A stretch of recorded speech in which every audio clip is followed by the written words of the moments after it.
என் வாழ்க்கையை காப்பாத்திக்கிறதுக்காக நான் என்ன வேணாலும் செய்வேன் அப்படின்னு வந்து இப்போ மீனாவுடைய உயிருக்கே ஒரு பெரிய ஆபத்து வரப்போகுது ரோகிணியால். அதுக்கான ஒரு பெரிய திருப்பம் தான் இது. ஸோ அதுக்கான ப்ரெடிக்ஷனில் வந்து பார்த்திங்க அப்படின்னா வந்து இப்போ மீனா கண்கூடாவே ஒரு பெரிய உண்மையை தெரிஞ்சுக்க போகிறாங்க. ரோகிணி தான் கல்யாணி, கிறிஷுடைய அம்மா கல்யாணி அப்படின்னு இத்தனை நாளாக அவங்க வந்து யார் யார் யாருன்னு யோசிச்சுட்டு அந்த கிறிஷோட அம்மா கிட்ட நான் பேசணும், அவங்க ஒன்றும் சரியில்லை, என் புருஷனை ரவுடின்னு சொல்லிட்டாங்கன்னு சொல்லிக்கிட்டு இருந்த அதே ஆள் இவங்க தான் அப்படிங்கிறது தெரியறதுக்கு முன்னாடி இப்போ வீட்டில் வந்து பார்த்தீங்க அப்படின்னா எல்லாரும் சேர்ந்து கோயிலுக்கு கிளம்பிட்டு இருக்கும் பொழுதே இவங்கெல்லாம் இதே கோயிலுக்கு தான் போகிறாங்க அப்படிங்கிறது தெரியாமல் நான் வந்து மகேஸ்வரி கூப்பிட்டா அவள் வந்து இங்கே வந்திருக்காளாம், அவளை போய் பார்த்துட்டு நான் வந்துடுறேன், அவள் ஏதோ குடும்பத்தில் ஏதோ வந்து ஒரு பரிகாரத்துக்காக இங்கே வந்திருக்காங்களாம், நான் அரை மணி நேரம் தான் வந்துடுவேன், நீங்கள் எப்போ வருவீங்க அப்படின்னா வந்து நாங்கள் லேட்டாக தான் வருவோம், கோயிலுக்கு போகிறோம் அப்படின்னா நான் அந்த கோயிலுக்கு நேராக வந்துடுறேன் அப்படின்னு மட்டும் சொல்லிடுறாங்க. கேட்டுட்டு சொல்லி வந்துடுறேன்ட்டு உடனே இப்போ திடீர்னு ரொம்ப பாசம் ஆயிடுச்சுல ரோகிணி மேலே. அதனால விஜயாவும் வந்து நீ போயிட்டு வாமா பரவாயில்ல, வேணா நான் மனோஜை கூட அனுப்பவா அப்படிங்க. மனோஜ் அப்போ தான் வந்து ஒரே கொம்பேரியா இருக்குமா அப்படிங்கும் போது இல்லை வேணாம் வேணா ஆண்டி, அவர் ரெஸ்ட் எடுக்கட்டும், அவர் பாவம் அவங்க எப்போ பார்த்தாலும் கடை வேலைன்னு அது இதுன்னு வந்து பிஸியாக இருப்பார், இங்கே வந்து தான் கொஞ்சம் ஃப்ரீயாக இருக்கார், அவர் ரெஸ்ட் எடுக்கட்டும், நான் போயிட்டு வந்துடுறேன் அப்படின்னு சொல்லிட்டு கிளம்பி இவங்க இங்கே வந்துடுறாங்க. இங்கே வந்ததுக்கப்புறமா வந்து கரெக்டாக அந்த சமயத்தில் வந்து வித்யாலாம் கால் பண்ணி என்ன மேட்ரு ரோகிணியா எதுவும் சிக்கிக்கிட்டியா எதுவும் பிரச்சனையா அப்படின்னு கேட்க, எதுவும் இல்லை நீ அப்படி நினச்சிக்கிட்டே இருக்காது நான் மாட்டிப்பேன்ட்டு அப்படின்னு சொல்லிட்டு கிளம்பி இங்கே வந்துடுறாங்க. வந்து இங்கே திவசத்தை அவங்க ஆரம்பிக்கும் பொழுது தான் வீட்டில் அத்தனை பேரும் கிளம்பி அதே கோயிலுக்கு பூஜைக்காக வந்திருக்காங்க. இப்போ இங்கே கோயிலுக்கு வந்ததுக்கப்புறமா தான் வந்து பூஜைக்கு தண்ணி எடுத்து வரணும் அப்படின்னோடனே குளத்தில் போய் தண்ணி எடுத்து வரதுக்கு நான் போகிறேன் அப்படின்னு மீனா கிளம்பி போகிறதும், அங்கே போகும்பொழுது வந்து பார்த்திங்க அப்படின்னா வந்து மீனாவுக்கு ஒரு பெரிய ஷாக்காக அங்கே அந்த கோயிலில் அந்த மரத்துக்கு கீழே உட்காந்து இப்போ திவசம் கொடுத்துட்ருக்காங்க அதனுடைய அப்பாவுக்கு ரோகிணி. கரெக்டாக மீனா போய் நிற்கும் பொழுது அவங்க அம்மா, இதுதான் என்னோட ஒரே பொண்ணு கல்யாணி, அவளோட பையன் கிறிஷ், எனக்கு வேற குழந்தெல்லாம் இல்லை அப்படின்னு சொல்கிறத கேட்டு ஷாக்காகி குடத்தை போட அப்படியே ரோகிணி நிமிந்து ஷாக்காக பார்க்குறாங்க. என்னடா நடக்குது இங்கே அப்படின்னு பார்த்தா ஐயோ நம்ம வாழ்க்கையே போச்சு அப்படின்ட்டு குடுன்னு தனியாக வர வந்த போது தான் வந்து பார்த்தீங்க அப்படின்னா வந்து மீனா இப்போ என்ன பண்ணுறாங்க அப்படின்னா வந்து என்ன நடக்குது ரோகிணிங்க, என்னது கிறிஷோட அம்மா நீங்கள் தான் சொல்கிறாங்க, உங்கள் பேர் கல்யாணின்னு சொல்கிறாங்க, இது எல்லாத்தையும் நான் கேட்டேன்னா ஐயோ இல்லை என்ன இல்லை இது மகேஸ்வரியோட குழந்தை இது அப்படிங்க. மகேஸ்வரியோட குழந்தையெல்லாம் ஒன்றும் இல்லை, டைரெக்டாக நீங்கள் தான் முன்னாடி உட்காந்துருந்தீங்க, உங்களை கை காமிச்சு தான் சொன்னாங்க, அப்போ நீங்கள் தான் வந்து கிறிஷோட அம்மாவா, நீ தான் கிறிஷோட அம்மாவா, அன்னைக்கு என் புருஷனை ரவுடின்னு சொன்னது அந்த அம்மா அப்பப்போ ஒரு மாதிரி நடந்துக்கிட்டதுக்கு காரணம் நீ தானா, ஒரே வீட்டில் இருந்துக்கிட்டு அப்போ எவ்வளோ ட்ராமா போட்டிருக்க, ஃப்ராடு நீ எல்லாம், உன்கிட்ட ஏதோ மர்மம் இருக்குது, உன்னுடைய மொத்த ரகசியத்துலேயே ஏதோ ஒரு பிரச்சனை இருக்குன்னு திருப்பி என் புருஷன் சொல்லுவார்.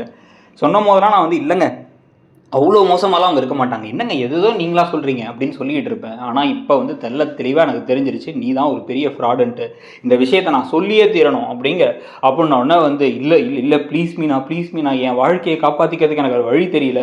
3 மாதம் வந்து கல்யாணம் வாழ்ந்ததுக்கப்புறமா ப்ரெக்னென்ட் ஆகிட்டு அந்த ஆள் இறந்து போயிட்டார்.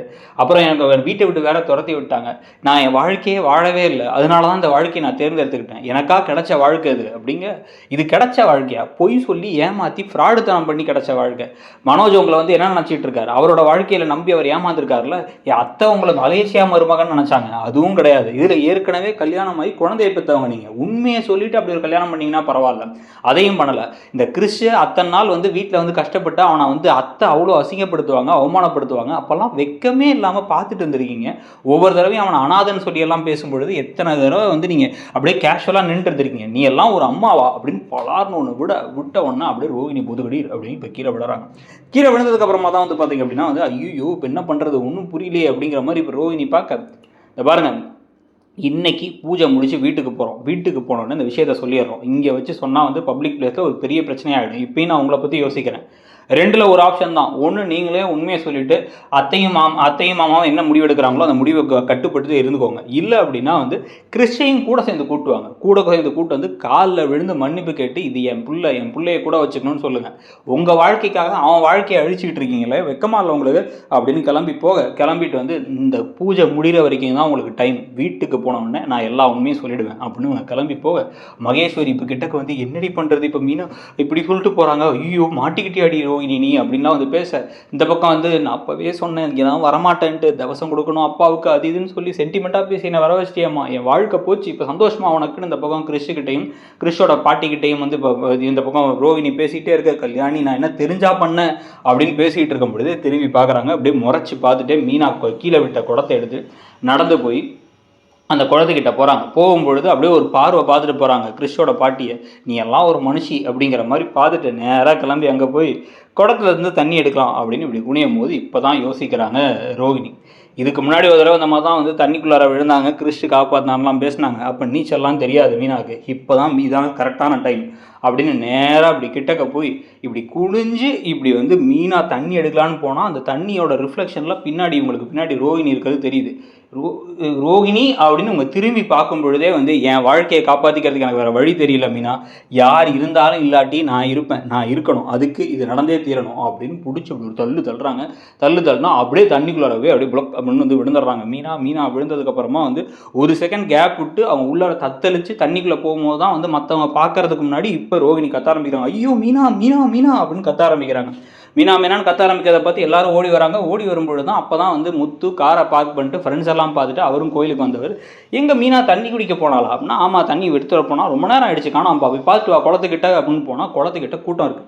என்னடா கூட்டமாக இருக்குன்னு பார்த்தா இங்கே ரோகிணி அப்படியே அழுகிறமா அழுதுகிட்டே நின்றுட்டு அங்கே மீனா வந்து உள்ளார தண்ணிக்குள்ளே போயிட்டாங்க, நான் எப்படியும் இந்த பாசி வழுக்கிடுச்சு அப்படின்னு வந்து பேச, வாழ்க்கையே வழுக்கி விட்டுருச்சுன்னு அந்த ஆள் சொன்னாரே, அப்போ அது இதுதானா அப்படின்னு அவங்க யோசிச்சு இவர் தண்ணிக்குள்ளே குதிச்சு முத்து கடன்னு காப்பாற்றி அவங்கள வெளில கொண்டு வந்து வச்சா அவங்க ஃபுல்லாக மயக்க நிலமையில் இருக்காங்க. பிடிச்சி இப்போ வந்து எவ்வளோ இது பண்ணாலுமே அவங்களுக்கு சுயநினைவு வரல. எல்லாரும் அப்படியே பதறி போய் பார்க்க, இந்த பக்கம் விஜயாவே ஷாக்காகி பார்க்க, இந்த கேப்லேயே வந்து ரோகிணி தன்னுடைய அம்மாவை மகேஸ்வரியை கிறிஷெல்லாம் வந்து பேக்கப் பண்ணி அனுப்பிடுறாங்க. கிளம்புங்கன்ட்டு. என்னடி பண்ணியிருக்க நீ, என்ன காரியம் பண்ணியிருக்கானா, எனக்கு வேறு வழி தெரிலமா, நான் எந்த எல்லைக்கு வேணாலும் போவேன், என் வாழ்க்கையை காப்பாற்றிக்கிறதுக்கு மனோஜோட நான் சேர்ந்து வாழ்கிறதுக்கு அப்படின்னு இவங்க பேசிக்கிட்டு இருக்கும் பொழுதே இப்போ மகேஸ்வரிக்கு இவ்வளோ பெரிய ஒரு கிரிமினல் கூட நம்ம பழகிட்டு இருக்கோம்னு இப்போ அதிர்ச்சி ஆகுது.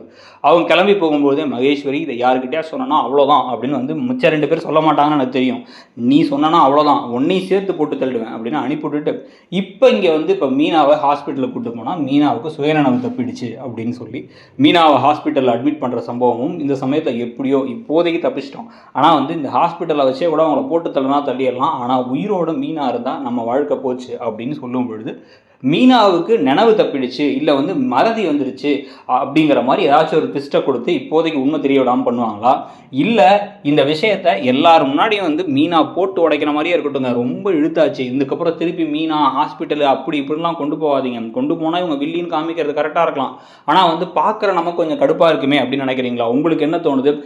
இன்னைக்கு ஒருத்தர் சாமியார் மாதிரி ஒருத்தர் வந்து திருப்பி சொன்னார்ல, உன் வாழ்க்கையே வழிக்கு விட போகுது, நீங்கள் வந்திருக்கக்கூடாதுன்னு மகேஸ்வரிக்கிட்டையும் மீனாட்டையும் தான் சொன்னார். பழி மகேஸ்வரி மேலே விழுந்து மீனா கடைசியில் வழிக்கு விடுற மாதிரி ஒரு சம்பவம் நடக்க போதா அப்படிங்கிறத பொறுத்து இருந்து பார்க்கணும். உங்களை பொறுத்த வரைக்கும் என்ன தோணுது அப்படிங்கிறத சொல்லுங்கள். கூடவே அந்த கான்ட்ராக்டெல்லாம் கிடச்சி இவங்க பெரிய பணக்காரங்களாம் ஆகிட்டாங்க, இப்போ மீனா அது வரைக்கும் கோமாவில் இருந்தாங்க அப்படின்னா வந்து அதை யூஸ் பண்ணியே பணத்தை வச்சே அடித்தே வந்து மொத்தமாக வந்து இப்போதைக்கு உண்மையை வெள்ளவரோட மாதிரி பண்ணிவிடுவாங்க ரோகிணி.